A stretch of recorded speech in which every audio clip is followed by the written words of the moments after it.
Ladies and gentlemen, please welcome back the editor-in-chief of the Wall Street Journal, Jerry Baker.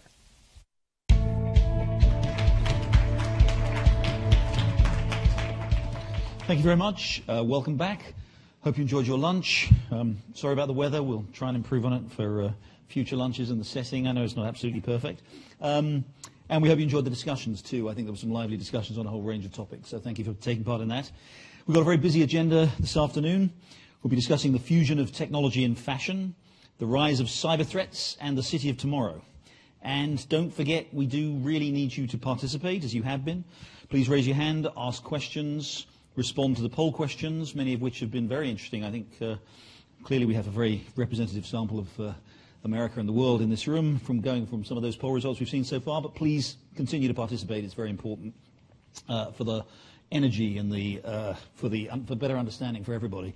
We're going to get started with this afternoon's session with a gentleman you know if you've been here before. You'll know him. He does for us every year.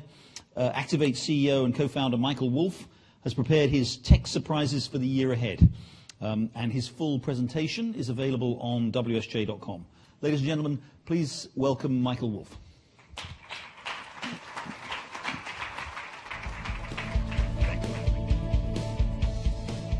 Thank you, Jerry. And Robin and Karen, this has been a fantastic conference. So thrilled to be here today.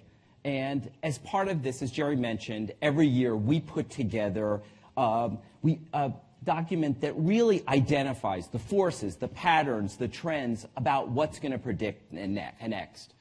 And everything I'm going to show you is on the Wall Street Journal site. But let's get started right away with smart speakers.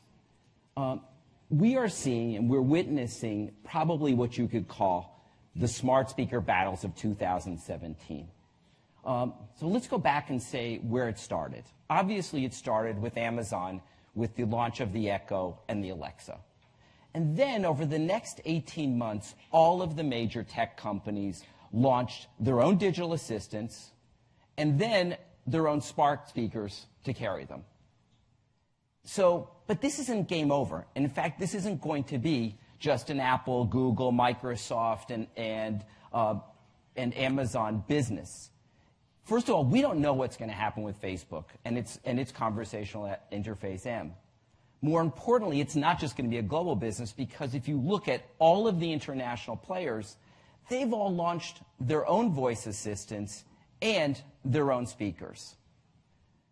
But the sales, when you look at this, the sales are going to be extraordinary. The smart speaker will have the steepest adoption curve of any other consumer device. But they're not going to grow to the sky. In fact, we forecast that smart speaker sales will peak within the next 2 years at about 41 million units a year. Why are they going to peak? Well, first of all, they're going to be baked into every device that you could possibly imagine. So they're going to break free from the speaker. The digital assistants will power all of these devices, all of the electronic devices that you'll be using, as well as there's going to be this huge battle to who's going to control your car, your toaster, and your Nespresso machine. But it's really not about this electronic appliance that's going to go on your desk or in your kitchen. And it's really not about controlling the home. Every big tech company believes that it's its manifest destiny to own the digital assistant. It's essentially the layer between the user and every other service, which is search, media, communications, and yes, commerce. Over time, and very quickly, in fact, the cost of accessing one of these digital assistants is heading to zero. Yes, there's always going to be people who want to buy an expensive speaker and a high-end fidelity, but we're moving into the place where there are speakers that are much cheaper, and into Fire Sticks, and all the way through to on your phone. You're going to be able to access all of the digital assistants on your phone. Already, you can access Google, iGoogle on iPhone, and you can also access Alexa on any of the Android or iOS devices. Digital assistants, they're already built into the messaging apps. And so on both of these systems, you can see you can use your messaging app and there's a conversational interface built in. So where digital assistants really hit escape velocity is when they ride on the backs of messaging. And if you look at the installed base of most messaging, it is the most dominant, widespread digital behavior ever. What's interesting is we've done a lot of consumer research, and smart speaker owners are using them for the most basic tasks. If you ask smart speaker owners what they're doing, they're using them for asking the weather, for making appointments, listening to music, and even using them as a timer. And part of the reason is that the AI is not that sophisticated. Our research shows that 65% of people have not even installed one skill yet. So what's going to change the rules of the game in digital assistants? First of all, if there's a security breach, these things are going to go into a hefty bag. AI needs to be much more sophisticated. And one of the ways it's likely to get more sophisticated is through crowdsourced data, not just through machine learning. So we've talked about a device and digital assistants that are going to have widespread adoption. Let's talk about something that's going to have widespread cultural impact. What I'm talking about is web video. So all of these creators on web video, they may be people that nobody in this room knows, but they have hundreds of millions of subscribers and billions of views. The guy in the lower right is Oles Herman. He is the second most popular personality on YouTube, has 8 billion views. So when we've taken a look at what's going on in web video, what's extraordinary is these are not cat videos. Most of the viewership on YouTube is just the 1% of videos, and they're all creators. The picture gets much more interesting when you look at the biggest creators. These are ones that have over 10 million views. This is really neat. This data I haven't seen before. So of the top creators, 24% of them account for 71% of the views on YouTube, and 26% account for 77% of the views on Facebook. How does this break down? On YouTube, 83% of the views are from influencers, 17% media companies. Facebook, it's about 50-50. Who are these people? Well, these influencers are names that many people don't know, but it's extraordinary how many billions of views they have. In terms of media companies, it's all the names we know. It's Ellen, it's Jimmy, and of course it's Big Bird. But web video is only part of the video story. We also have to look at what's happening in regular video and television.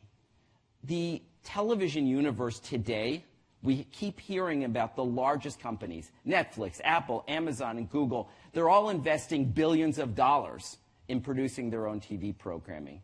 And why? Because they look at the huge amount of dollars that are today in television. So there's about $200 billion in television in the United States today. 80% of that is still traditional television, subscriptions and advertising. Only $30 billion is in digital. So it's not surprising that everybody in tech wants his or her share. So let's start with streaming services. This is something interesting. We've been tracking for a couple of years now the number of people who have more than 3 services. A year ago, it was only 13%. A year later, it's 21%. And this doesn't even include the services that they have that they may be accessing through password sharing. We believe that there's going to be a massive price war between these services. Netflix raised their price to $10.99. Hulu, at the same time, lowered their price from $7.99 to $5.99. And all of our pricing research shows that people are going to be willing to pay more. They're willing to pay as much as $20 a month for SVOD services. The other half of this is virtual pay TV. Just a year ago on this stage, AT&T announced its DirecTV Now. It was a $35 package. And they joined Sling TV and PlayStation Vue as the companies that would be delivering television over internet. We don't think this is going to really take off, and there's a bunch of reasons. First of all, we don't see it going any farther than 10% of television households. Why? The churn is amazing on these services. 50% churn on any of the virtual pay services. Compare that to the streaming services, which are only 19%, and pay TV, which everyone thinks is going away, it's only 1% a year. Another reason is bandwidth. In order to be able to receive a great TV signal, or even one that's just stable, you need 25 megabits per second. And only the yellow states here have enough of a population that is receiving 25 megabits per second. Look across the rest of the United States, you're not going to have a lot of fun watching a football game. So the thing that everybody is interested in today to drive this video is going to be sports. Why are we seeing Amazon, Apple, Alibaba, Netflix, Twitter bidding against ESPN, ABC, and ESPN for sports rights? And why? Because sports, if you want to be in video, sports is the ultimate moat. You have to have sports rights.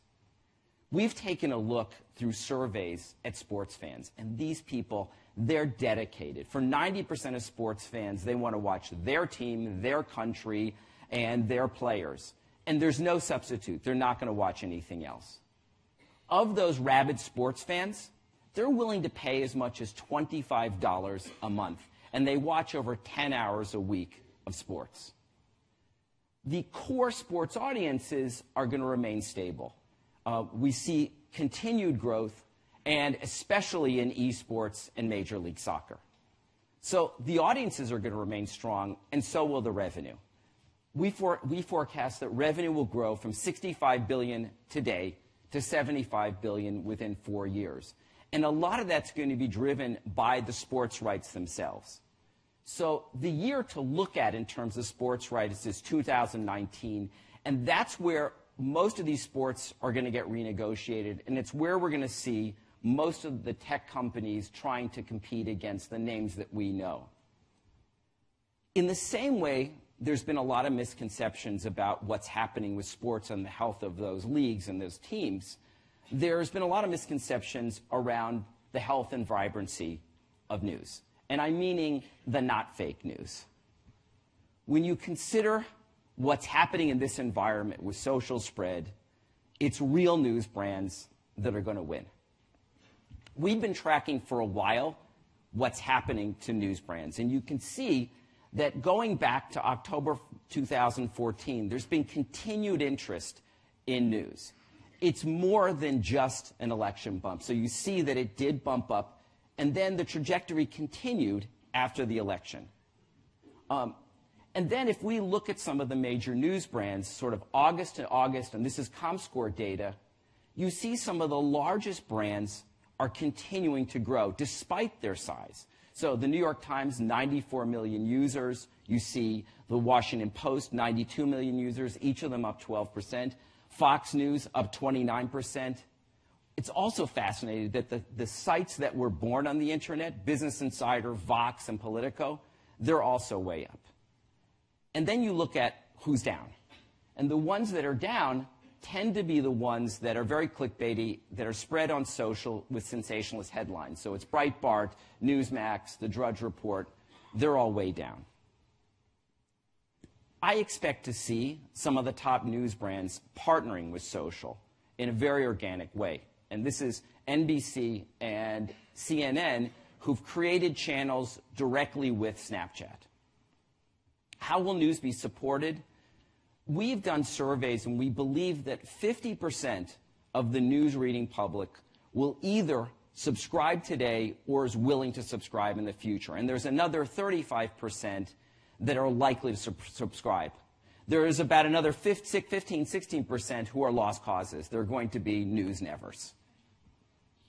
So we began this presentation with smart speakers.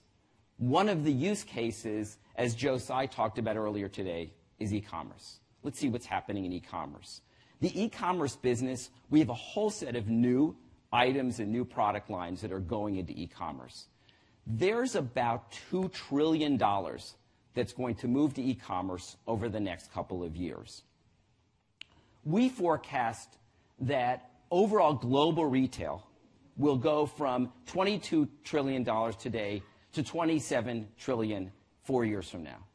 And as much as everybody talks about physical retail having problems, the reality is physical retail is going to add slightly more dollars in the next 4 years than e-commerce.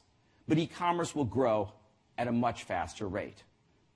Is this business competitive? Looking at this chart, you see that the top 15 companies dominate the business. They have over 60%. And you wonder, well, can somebody else survive in this? I wouldn't count out people like Walmart and some of the strongest regional retailers.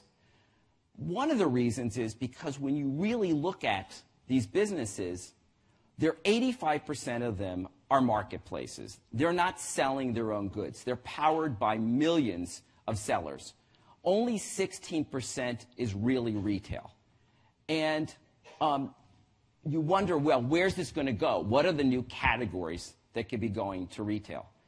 E-retail is very well penetrated among a number of categories: music and video, books, electronics, the ones that you would expect. One category that is yet to be exploited is grocery. So in the US, grocery is a $750 billion business. Only 3% of it has gone online. Of that $750 billion, $170 billion is just Walmart. To put that, dimensionalize that and put that in some context, Whole Foods is only $15 billion. So while we're talking about Walmart, we analyzed what happens to Walmart's internet traffic in the places where Walmart is most highly concentrated in stores. So what you can see is in the places where Walmart has more supercenters, Midwest and Southeast, their share of traffic versus Amazon is much higher. We expect that Walmart's really going to come out swinging, especially in categories like grocery, where it has a distribution advantage. And it shows that a physical footprint can make a very big difference. Another place where a physical footprint is going to make a big difference is in the players who are both on e-commerce and in physical, who can control access to brands. In a lot of cases, they're either going to be featuring their own private label brands or others so that they can pass along savings to consumers. So through all of what I've talked about today, there's one common thread, and that's VR and AR. There's a huge amount of hype today about augmented reality and virtual reality. We believe very quickly this is going to go from hype into becoming a major computing platform, reality computing. Today, VR is largely about entertainment, and it's all the things that we're experiencing and we expect. And there are a number of major media companies and entertainment companies that are using it to create experience. It's an amazing storytelling medium, but it hasn't been fully accessible.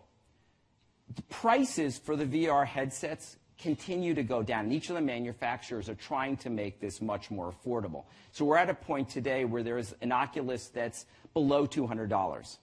Despite the price increases, we really shouldn't expect this to take off. Augmented reality is a totally other question. Augmented reality is likely to follow the same adoption curve as mobile phones. So within 4 years, practically every mobile phone in the world will be AR enabled. And where AR really reaches its potential is when it becomes a computing platform and it powers much more sophisticated enterprise applications in areas like health and engineering and communication. And it's not just what you're going to see through the headset, it's also what's going to be enabled by AI, by 5G, and by voice. Reality computing is going to be a total rocket ship. We're forecasting that there's going to be about $6 billion of revenue today, and that's going to go to roughly $70 billion within 4 years. And just in case you think we're crazy, we're at the low end of most forecasts in terms of what this business is going to be. So, I've gone through a number of different sectors. What does this all mean? What's going to happen? We forecast that over the next 4 years, these sectors will add $300 billion in growth dollars. The question is, who's going to lose and who's going to win? Thank you.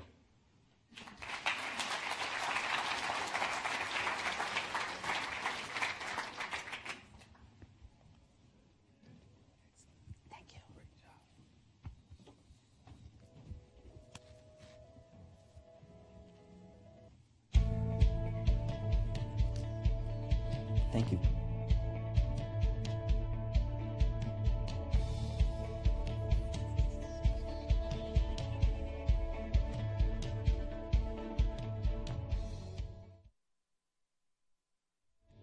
Please welcome Deputy Technology Editor Christina Passariello